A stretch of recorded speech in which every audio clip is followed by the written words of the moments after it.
আলিশা বাস স্ট্যান্ডে এসে দেখছি তো গাড়িতে সব বন্ধ আছে। তা আমাদের বালসি বাড়ি। বালসি হ্যাঁ, ফিরতে পারছেন না নাকি?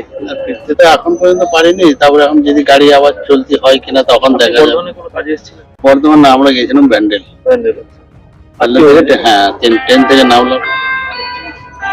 দেখবো যদি না হয় কি করা যাবে। কখন এসছেন আমরা বাস স্ট্যান্ডে এখানে আসিনি, আমরা সকালে এসেছি কলকাতা গাড়িতে। আচ্ছা, আলিশা তো ওখানেই নামলাম, নেমে আমরা ট্রেন ধরে ব্যান্ডেলে গেলাম। আচ্ছা। ব্যান্ডেলে যাবো, আবার ফিরবো এবার বাড়ি। ব্যান্ডেল থেকে এখন এলেন? হ্যাঁ, যে বাড়ি যাচ্ছেন বালসিতে। কি নাম হবে?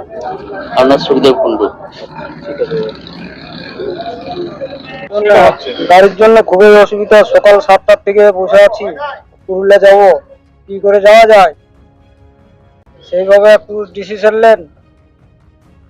না আপনি করে পাবলিক কি করে জানবে? গরিব মানুষ সব তারা মাঠে ঘাটে কাজ করে পৌঁছে গেছে, কি করে যাবে বাড়ি? তার ব্যবস্থা করুন জলদি করে। হ্যাঁ, আমরা মেমারির থেকে আসছি, পুরুলিয়া যাব। কটা থেকে বসে আছেন? 7টার থেকে। তাহলে এবার কিভাবে যাবেন? যোগাযোগটা করুন, সেইটা বলুন।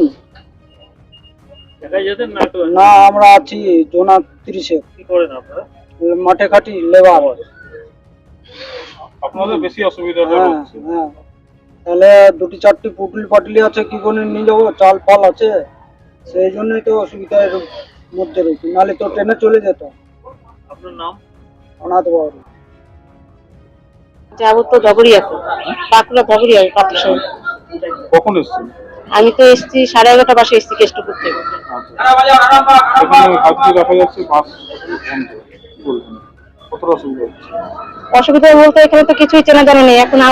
মানে অচেনা জায়গায় এসে আটকে গেছি, বাচ্চা আছে সঙ্গে, অসুবিধা তো হচ্ছে। বুঝতে পারছি না এখন কোন দিকে যাবো।